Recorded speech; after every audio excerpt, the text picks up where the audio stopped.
What do you expect from me? I'm not a teenager. Whenever I visit my relatives, I'm always treated like a baby. Especially when I go to my grandpa's house. He always says this, "Is Michael needing a nappy after that long trip?"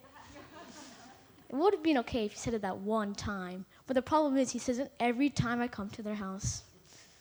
Okay, he might be 81, but I think it's time to get some new material. The second unfortunate thing that happens to me is the Christmas present Grandma gives me.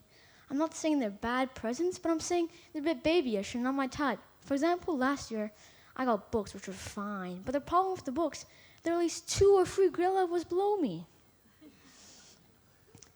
Whatever happened to the Tooth Fairy? Of what I remember, my brother and sister got rewarded, but when it came to me, it seemed like the Tooth Fairy was on a long holiday or was having cash flow problems. Finally, here are some of the good things. Sometimes I stay really late, for example, 10 o'clock on a school night. You might be thinking, what do you do so late? Well, I watch movies, which are definitely not suitable for me. I get used to the scary movies and scary stories, so they don't bother me.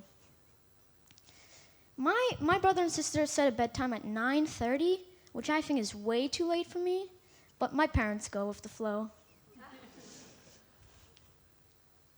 The thing I don't have to do much of is chores. If you don't know what chores are, they're basically things you have to do around the house.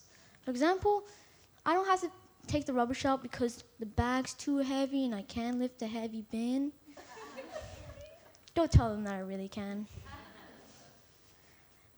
Whenever I get in trouble, I never get the full blame. I can always tell my parents, and I blame it on my siblings. I say, "They showed me how to do it. They taught me how to do it." I'm a pro at that. In conclusion, being the youngest isn't that all so bad. You can watch movies, you can do whatever you want, and you can go under the radar. Thank you.